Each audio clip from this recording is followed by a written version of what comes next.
Allez, recoucou, me revoici. Donc nous allons passer à autre chose là. Donc nous sommes toujours le lundi 19 septembre 2022. J'espère que vous allez bien depuis tout à l'heure. Donc écoutez, je vais vous faire voir et écouter en espérant que ça aille jusqu'à vous l'énigme de Rennes-le-Château, voilà, qui se trouve dans l'Aude, où je me suis rendue aussi également quand j'ai fait un petit séjour en famille là-bas. Donc ça c'est space parce que alors je crois que c'est une église, on voit un diablos, je vous en avais déjà parlé et j'ai pas trop aimé. Donc au départ je ne voulais pas y aller, puis j'ai fait ma curieuse, j'y suis allée quand même, avec quelque chose qui me protégeait. Donc voilà, donc c'est l'énigme de Rennes-le-Château. Donc c'est une personne qui va parler et puis alors attendez parce que je, je vais le faire comme ça. Parce qu'on dirait qu'elle est passée en hauteur. Hop, comme ça. Je ne sais pas si vous allez tout voir, hein, parce que ça n'a rien à voir avec l'autre bureau. Alors voilà, je vais faire comme ça. Voilà, si ça vous intéresse, hein. Donc c'est vrai qu'il y a des endroits qui sont assez mystérieux, mystiques, etc. etc. Donc j'y suis allée aussi. Et puis à côté, vous avez une boutique ésotérique où ils vendaient des attrape-rêves, des pendules, plein de choses. Donc je vous souhaite une bonne écoute. Et puis si vous voulez, et puis mettre des commentaires, mais je vous invite également à en mettre. Je vous avais dit qu'aujourd'hui je me sentais pas de faire ce que je vous avais dit, le petit prince Harry. Donc je le ferai ultérieurement. Allez, on commence. Bonne écoute. Comme je dis, on en prend, on en laisse. Mais c'est vrai que quand je suis rentrée dans ce où on voyait El Diablos, je me suis pas sentie vraiment à l'aise dans ce lieu. Je pars en direction des Pyrénées-Orientales, dans la vallée de l'Aude. Des paysages magnifiques se profilent le long de la route. Les châteaux cathares qui dominent depuis le haut de leur falaise, ici le superbe château de Puyvert, endroit magique que l'on a pu voir dans le film La 9e porte de Roman Polanski. Des endroits empreints de mystère où je m'arrête pour les explorer.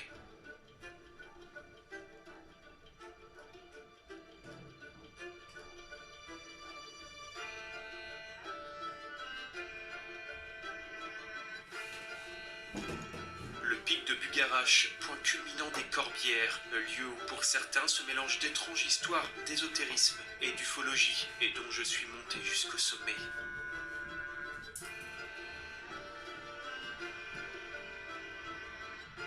Et puis, au bout de la route, il y a ce petit village, perché en haut d'une colline, un lieu au passé historique et chargé de mystères où le temps semble s'être arrêté.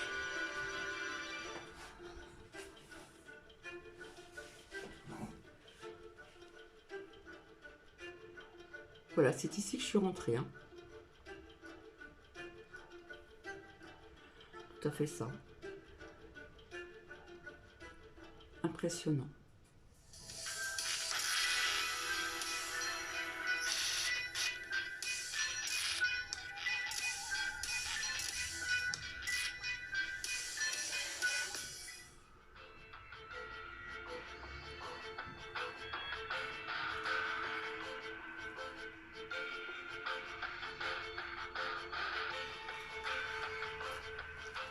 Bonjour à tous, aujourd'hui je suis à Rennes-le-Château, petit village de l'Aude, où depuis la fin du 19e siècle règne une étrange histoire de trésor qui à ce jour n'a jamais été résolue. Et pour en parler je vais retrouver Christian Doumergue, qui va tenter de nous donner quelques clés afin de résoudre l'énigme.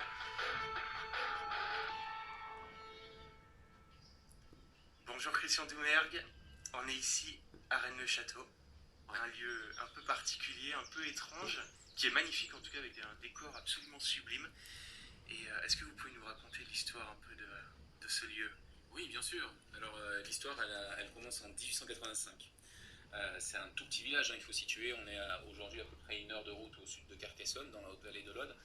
À l'époque, c'est un tout petit village paysan, très pauvre. Et en 1885 arrive un nouveau curé, l'abbé Béranger Saunière. C'est un jeune prêtre, il a 33 ans quand il arrive ici. Et le spectacle est un peu rude pour lui, parce que l'église qu'il découvre est à l'état de quasi-ruine, en fait. On a des rapports tout au long du 19e siècle qui demandent des réparations, qui demandent des fonds pour réparer l'église, mais l'argent n'arrive pas, donc l'église reste dans cet état. On a une voûte qui est prête à s'effondrer quasiment. Salon des véhicules de loisirs de Paris-le-Bourget, du 24 septembre au 2 octobre. Entrée à tarif réduit sur salonvdl.com.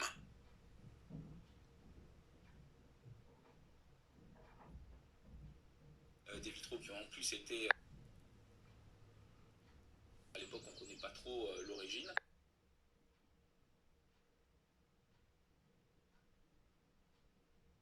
Et que l'abbé en a laissé une grande...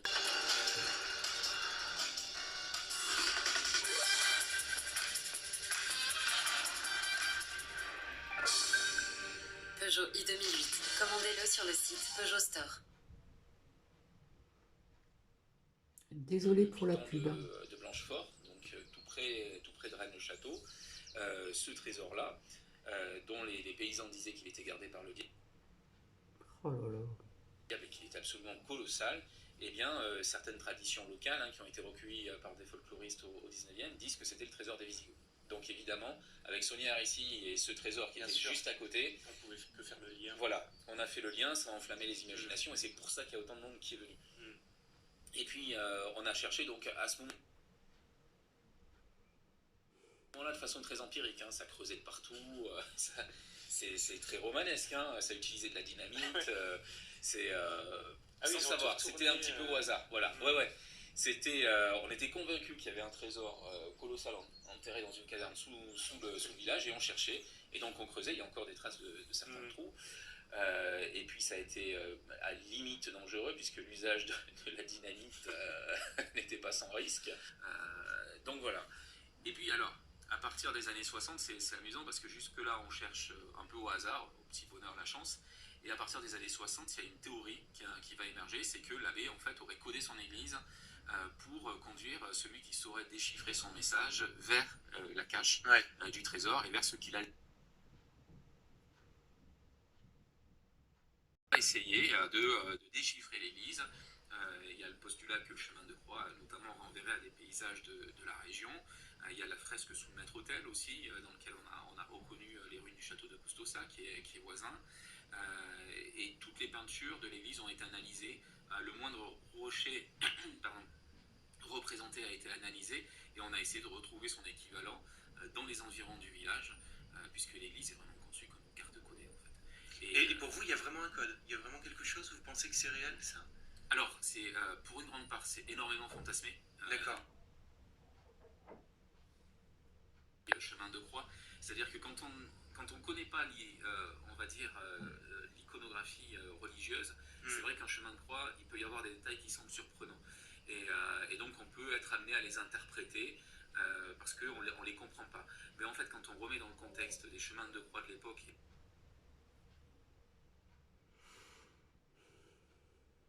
ce qui n'était pas le cas à l'époque quand cette théorie a été formulée, en fait, c'est qu'aujourd'hui, on a retrouvé énormément de chemins de croix identiques. Puisque le chemin de croix de Rennes-le-Château n'est pas un chemin de croix qui a été conçu uniquement pour Rennes-le-Château. Il y a des moules. Il vient de la maison Giscard de Toulouse.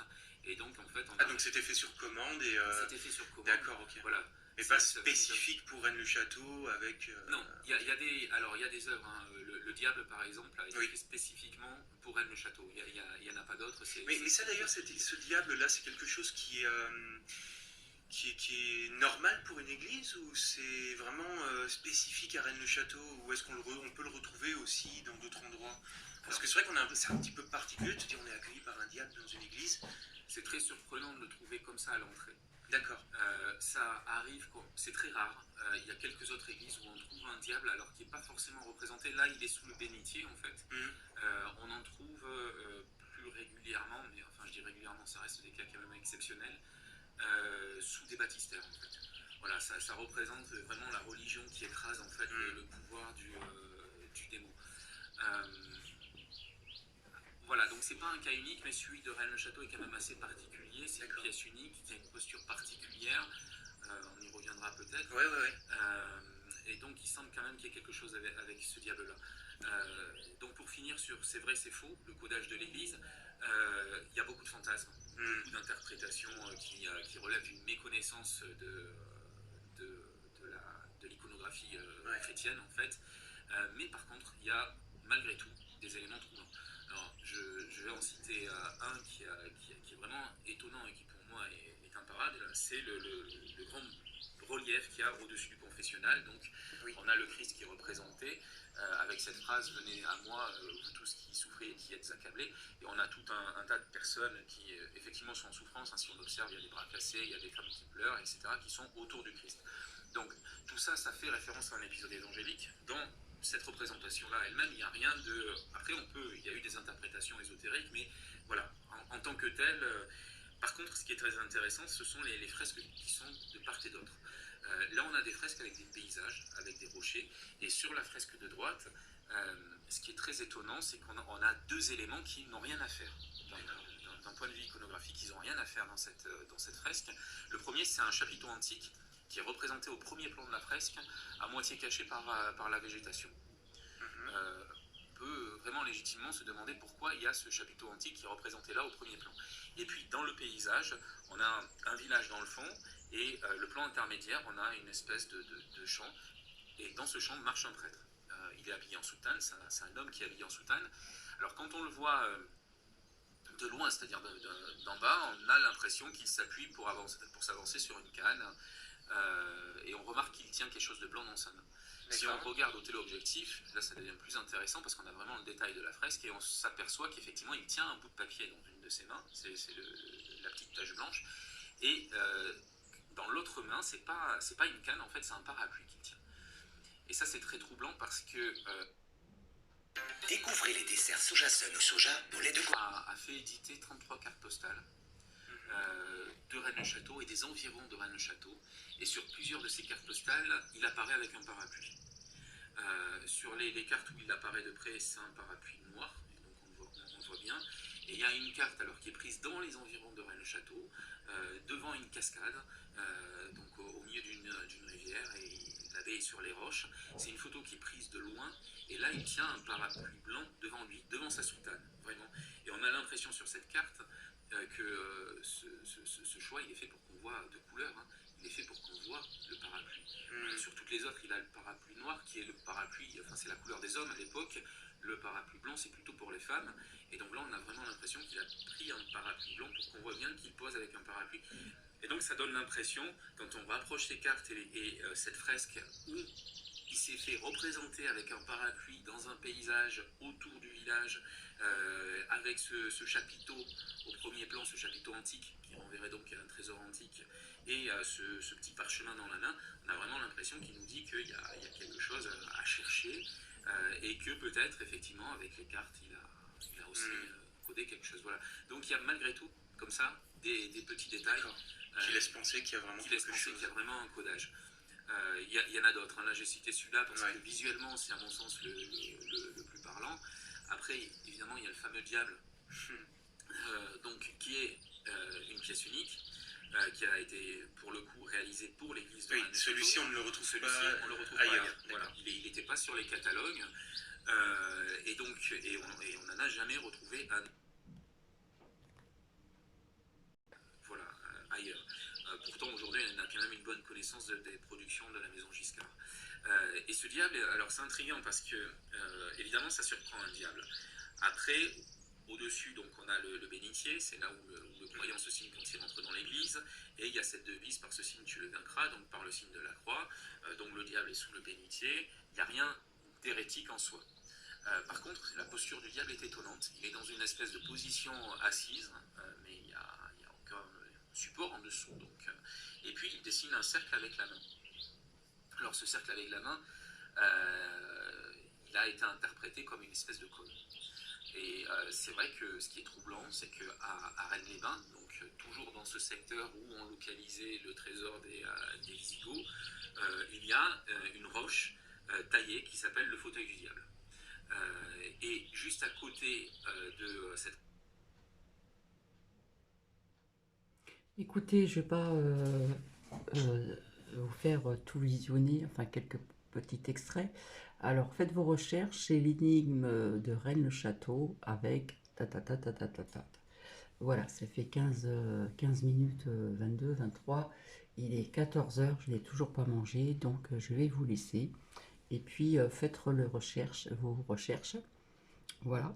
Je préfère vous montrer carrément le documentaire, ou vous le faire écouter, que une certaine personne qui ferme souvent ses yeux, qui vend des produits miracles, vous raconte l'histoire plus ou moins de Rennes-le-Château, les cathares, etc. etc. Et voilà. Je préfère le faire directement, comme on dit, cash. Voilà. Allez, je vais vous souhaiter donc une magnifique journée encore, et puis prenez soin de vous. Et puis je vous dis à plus tard. Bisous, bisous.